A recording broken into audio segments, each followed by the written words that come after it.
السلام علیکم، کیسے ہیں آپ سب؟ امید ہے خیریت سے ہوں گے۔ ہمارا آج کا موضوع ہے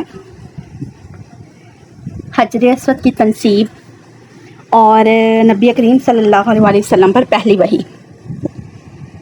جب فیصلہ ہو رہا تھا کہ حجر اسود کی تنصیب کا فیصلہ کون کرے گا، اور پھر ایک سردار نے ایک مشورہ دیا، تو اس کے بعد اللہ کی قدرت تھی کہ اس دروازے سے سب سے پہلے حضور نبی کریم صلی اللہ علیہ وسلم تشریف لائے۔ قریش نے جیسے ہی آپ کو دیکھا پکار اٹھے، یہ تو امین ہیں، یہ تو محمد ہیں، ہم ان پر راضی ہیں۔ اور ان کے ایسا کہنے کی وجہ یہ تھی کہ قریش اپنے آپس کے جھگڑوں کے فیصلے آپ ہی سے کرایا کرتے تھے۔ آپ صلی اللہ علیہ وسلم کسی کی بیجا حمایت نہیں کرتے تھے، نہ بلا وجہ کسی کی مخالفت کرتے تھے۔ پھر ان لوگوں نے اپنے جھگڑے کی تفصیل آپ صلی اللہ علیہ وسلم کو سنائی۔ ساری تفصیل سن کر آپ صلی اللہ علیہ وسلم نے فرمایا، ایک چادر لے آؤ۔ وہ لوگ چادر لے آئے۔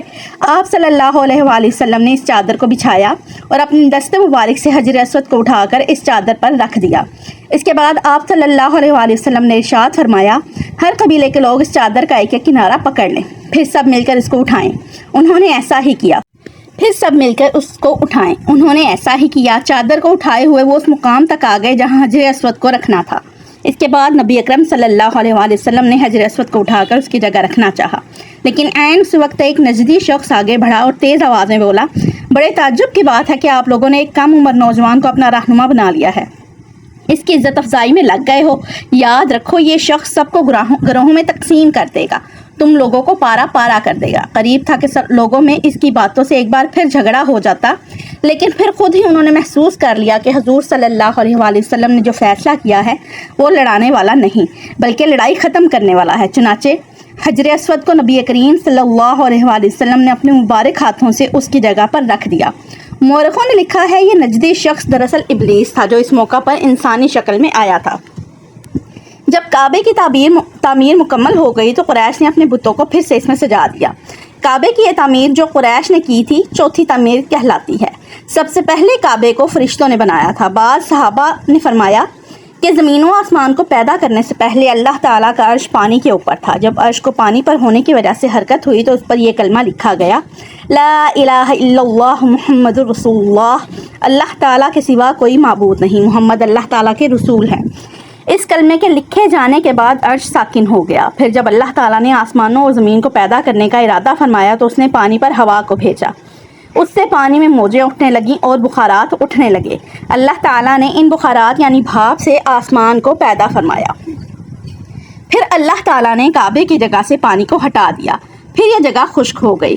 چنانچہ یہی بیت اللہ کی جگہ ساری زمین کی اصل ہے اور اس کا مرکز ہے، اسی لیے بیت اللہ کو زمین کا مرکز کہا جاتا ہے۔ یہی خشکی بڑھتے بڑھتے 7 بر اعظم بن گئی۔ جب زمین ظاہر ہو گئی تو اس پر پہاڑ قائم کیے گئے۔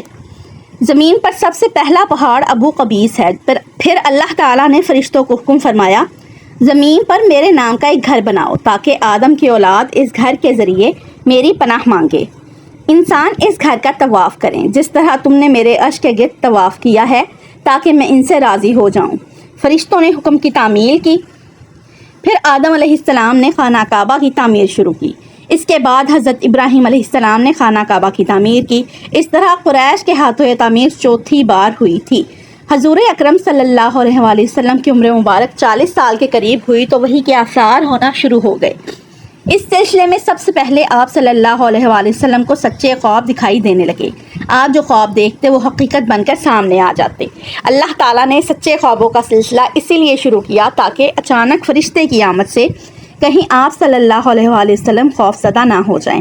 ان دنوں ایک بار آپ صلی اللہ علیہ وسلم نے سیدہ خدیجہ رضی اللہ تعالیٰ عنہا سے فرمایا، جب میں تنہائی میں جا کر بیٹھتا ہوں تو مجھے آواز سنائی دیتی ہے، کوئی کہتا ہے، اے محمد، اے محمد۔ ایک بار آپ صلی اللہ علیہ وسلم نے فرمایا، مجھے ایک نور نظر آتا ہے، یہ نور جاگنے کی حالت میں نظر آتا ہے، مجھے ڈر ہے اس کے نتیجے میں کوئی بات پیش نہ آ جائے۔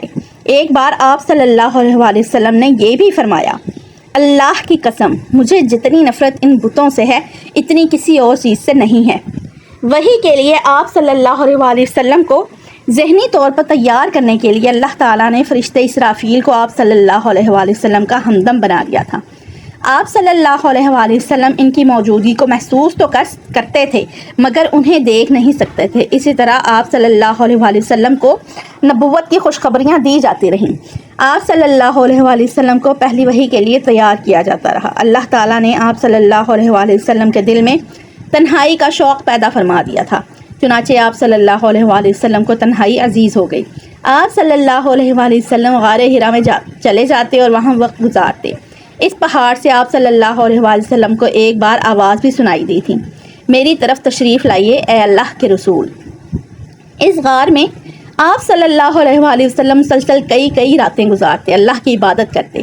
کبھی آپ صلی اللہ علیہ وآلہ وسلم 3 راتوں تک وہاں ٹھہرے رہتے، کبھی 7 راتوں تک، کبھی تو پورا مہینہ وہاں گزار دیتے۔ آپ جو کھانا ساتھ لے جاتے تھے جب ختم ہو جاتا تو گھر تشریف لے جاتے۔ کھانا عام طور پر زیتون کا تیل اور خشک روٹی ہوتا تھا، کبھی کھانے میں گوشت بھی ہوتا تھا۔ غار حرا میں قیام کے دوران کچھ لوگ وہاں سے گزرتے اور ان میں کچھ مسکین لوگ ہوتے تو آپ صلی اللہ علیہ وآلہ وسلم انہیں کھانا کھلاتے۔ غار حرا میں آپ صلی اللہ علیہ وآلہ وسلم عبادت کس طرح کرتے تھے، روایات میں اس کی وضاحت نہیں ملتی۔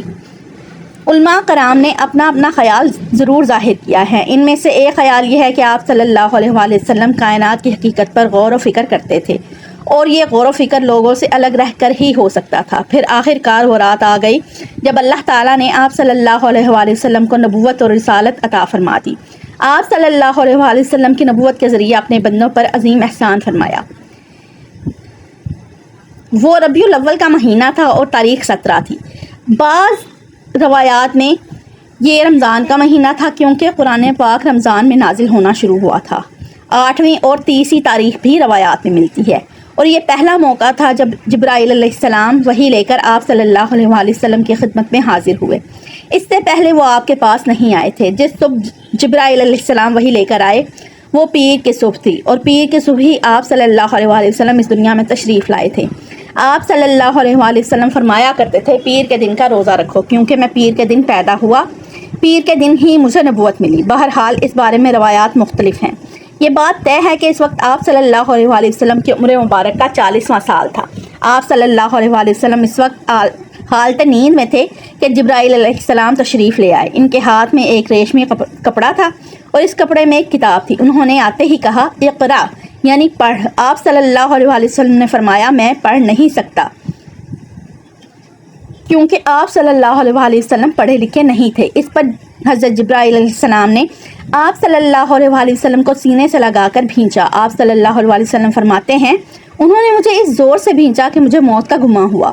اس کے بعد انہوں نے مجھے چھوڑ دیا، پھر کہا پڑھیے، یعنی جو میں کہوں وہ پڑھیے۔ اس پر آپ صلی اللہ علیہ وآلہ وسلم نے فرمایا، میں کیا پڑھوں؟ تب جبرائیل علیہ السلام نے سورہ علق کی آیات پڑھیں، اقرأ بسم ربک الذی خلق، خلق الانسان من علق، اقرأ وربک الاکرم، الذی علم بالقلم، علم الانسان ما لم يعلم۔ اے پیغمبر صلی اللہ علیہ وآلہ وسلم، آپ پر جو قرآن نازل ہوا کرے اپنے رب کا نام لے کر پڑھا کیجیے، جس نے مخلوقات کو پیدا کیا، جس نے انسان کو خون کے لوتھڑے سے پیدا کیا۔ آپ قرآن پڑھا کیجیے اور آپ کا رب بڑا کریم ہے۔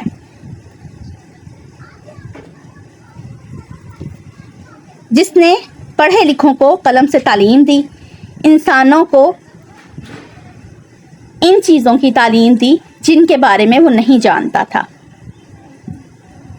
تو یہ تھی نبی کریم صلی اللہ علیہ وآلہ وسلم پر پہلی وحی اور اب تک کے حالات۔ آج کے لیے اتنا ہی۔ مزید واقعات لے کر جلد آپ کی خدمت میں حاضر ہوں گے۔ تب تک اپنا خیال رکھیے گا اور مجھے اپنی دعا میں یاد رکھیے گا۔ اللہ حافظ۔